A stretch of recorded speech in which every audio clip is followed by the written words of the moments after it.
Hello everyone and welcome back to another F1 2020 My Team video for the round in Monaco today. Round 7 of the season, and we are using a fairly worn engine, so I'm not exactly sure how much that'll affect us, but it should save us from any penalties later on in the season by running it here where it won't affect us as much. But anyway, here we go on our qualifying lap, and if you're expecting a high quality lap where we push it to the absolute limit, you're on the wrong channel.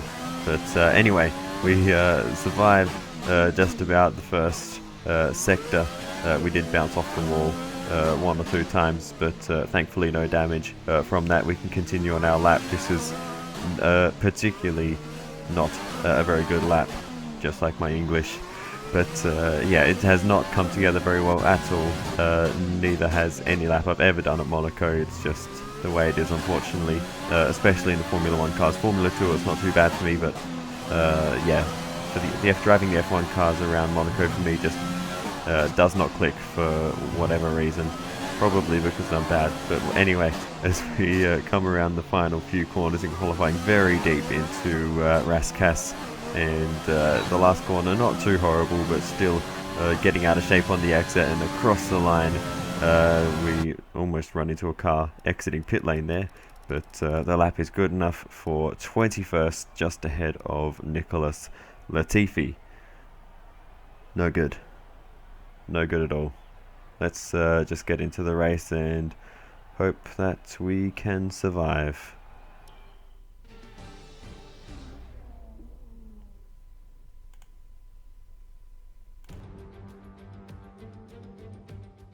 Formula 1 returns to Monte Carlo once again today, home to the world-famous Monte Carlo Casino, first opened in 1863. And, of course, a certain road race, first held here in 1929. There's no greater an occasion, no more valuable a win than the Monaco Grand Prix. We're on the French Riviera once more this weekend at the 2-mile-long Circuit de Monaco. The cars climb around 40 metres up through Beau Rivage, onto the casino, and then descending down towards the harbour through Sector 2. It's a very short run from pole position to the first of the 19 corners here, 7 to the left and 11 to the right.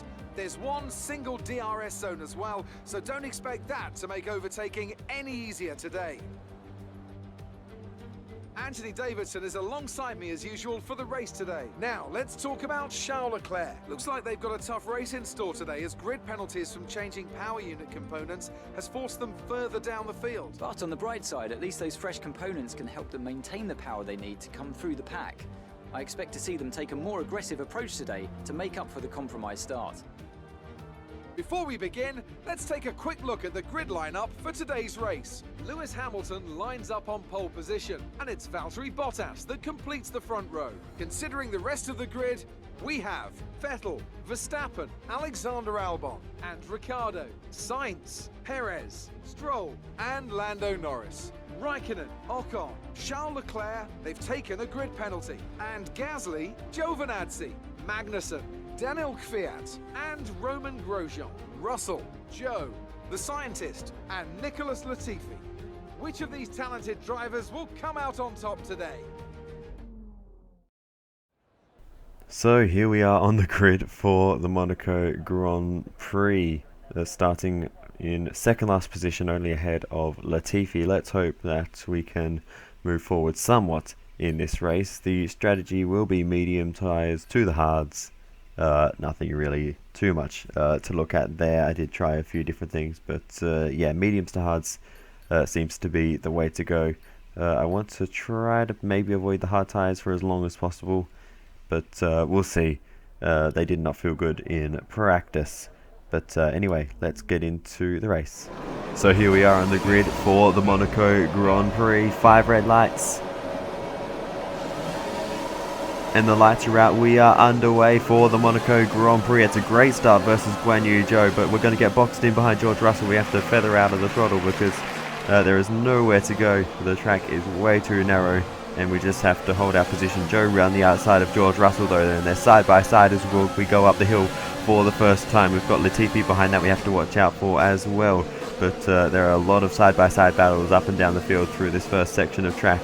but it looks like everyone's gone through unscathed at the moment as we head down into Mirabeau for the first time, and almost coming to a complete stop there as we all have to wait for everyone in front. And it's ridiculous. It's happening again here, even more so at the hairpin for the first time, but we eventually get out of the traffic jam and continue on our way, not gaining or losing any positions off of the start. So position on lap 1. That's not great, but it's not terrible. Stay focused. Stole the words out of my mouth there, Jeff. Yeah, exactly. But we move on a few laps later, and we do seem to have the pace versus Guan Yu Zhou. We have a little look on the inside there, but we weren't close enough on that occasion. It's obviously very difficult to pass at Monaco, so another lap later we are a lot closer this time. Let's see if we can use DRS to pass him. And we do just that down the inside, and we make the move on Guan Yu Zhou. Who said you can't overtake at Monaco? Here's the replay.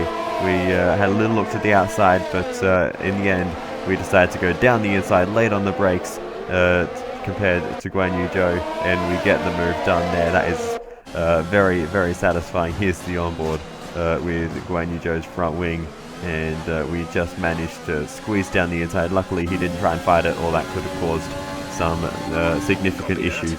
For next box. But in the laps between then and now, we managed lap, then come into the pits at the end of this lap.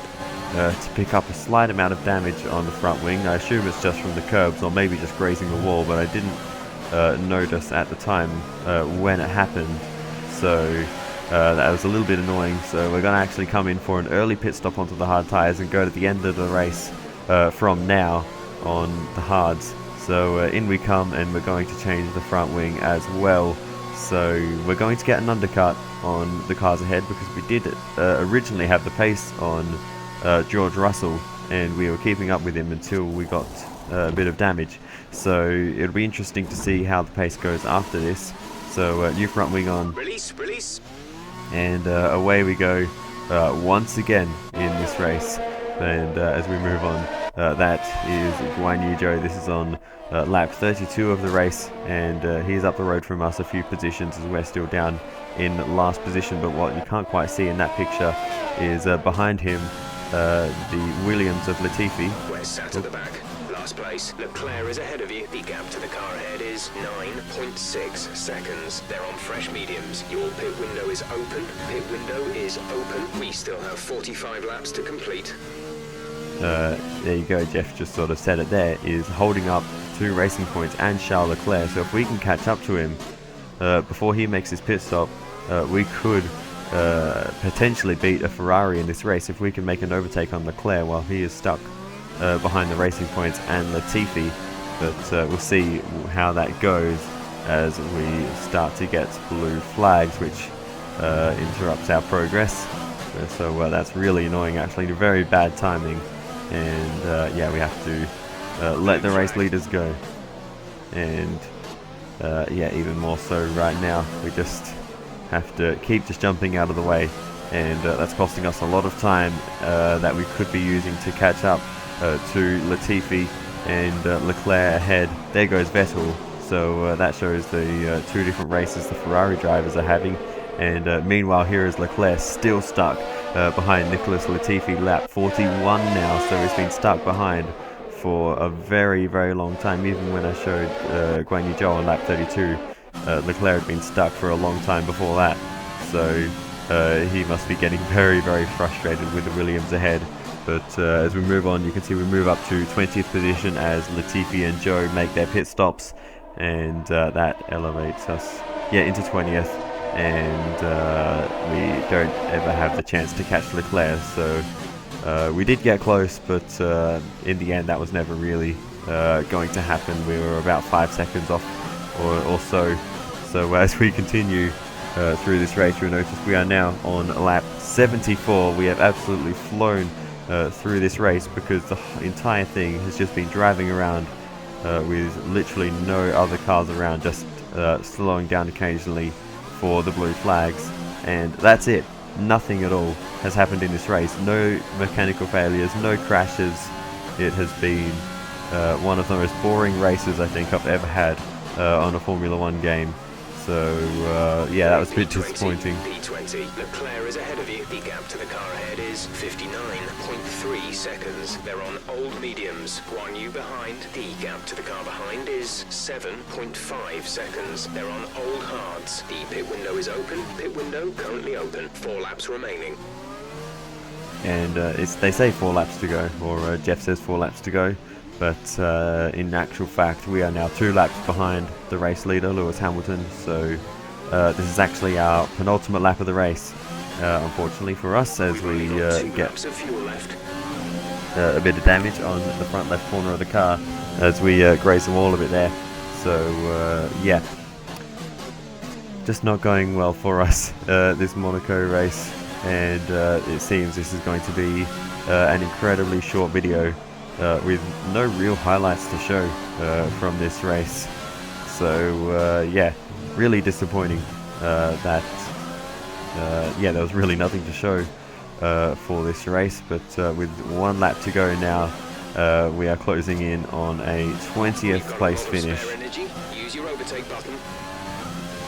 And yeah, we've just had no pace in this race. Neither has Guan Yu Zhou. After the first stint where we were okay keeping up with Russell, there was nothing since then. Ever since we switched to the hards, Russell has been a lot faster in this later stint, and yeah, there was no chance of ever being competitive with him. But Guan Yu Zhou has done a good job holding Latifi behind. There's a bit of a gap between those two, I believe, or there was, but I think Guan Yu Zhou got a bit of damage at some point, and he's now dropping back. But yeah, just a disappointing race overall.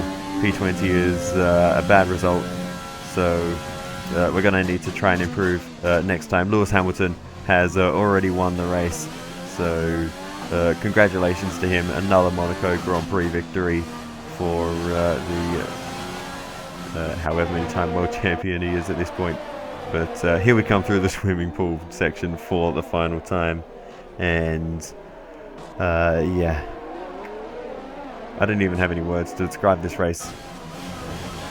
It's more damage through the final corner, and up to the line to finally get this race finished.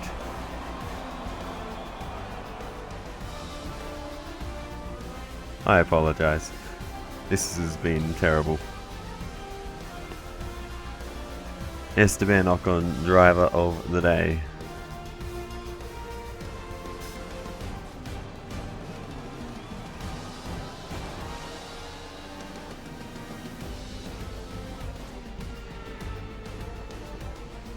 Well, this is weird.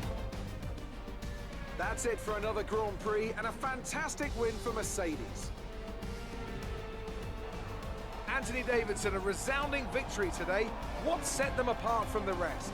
I'd say it was down once again to good, consistent driving, nailing the corners, working to the track conditions, and perfecting the team's strategies. They got all of these things right today, and the results speak for themselves. Mercedes are on top form once again after an excellent race weekend. It's great to see them up on that podium once again.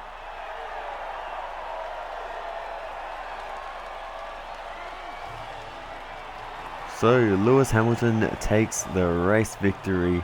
Max Verstappen finishes up P2. Sebastian Vettel rounds off the podium for the Monaco Grand Prix. So, let's review the driver's standings. More points for Valtteri Bottas, further solidifying his lead at the top of the table. Now, let's discuss, Ant. Who would you say is a contender for driver of the day? Let's give it to Esteban Ocon.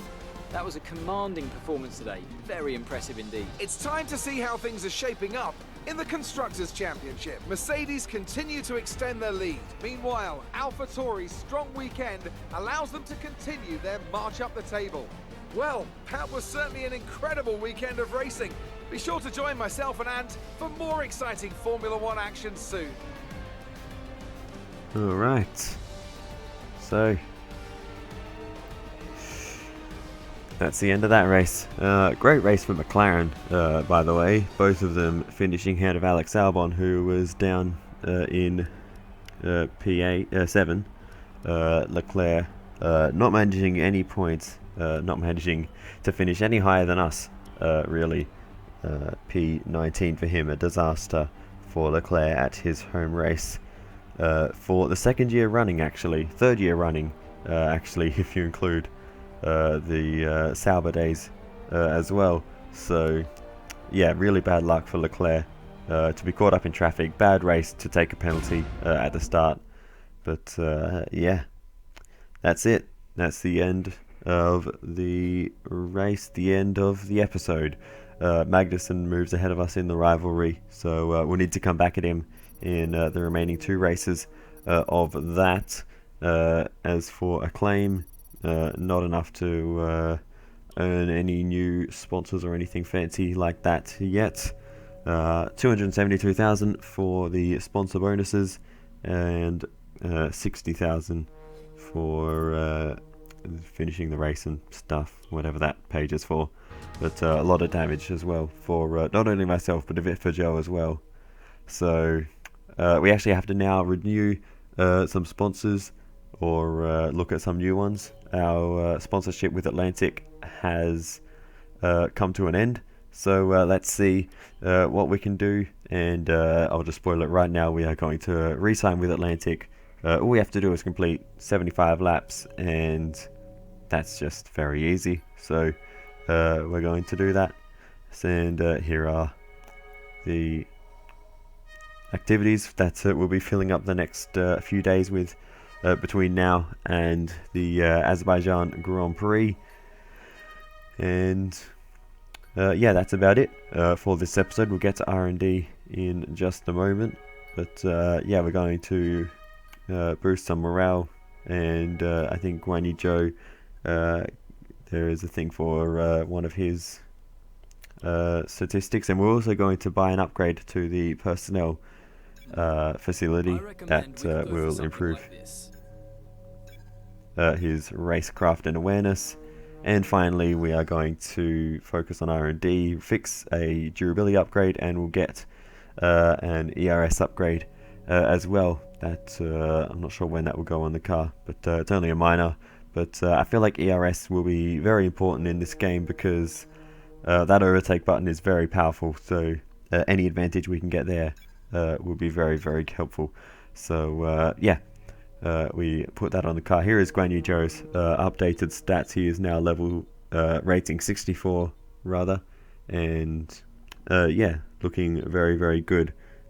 Pace still could be higher though, so we may need to focus on that at some point.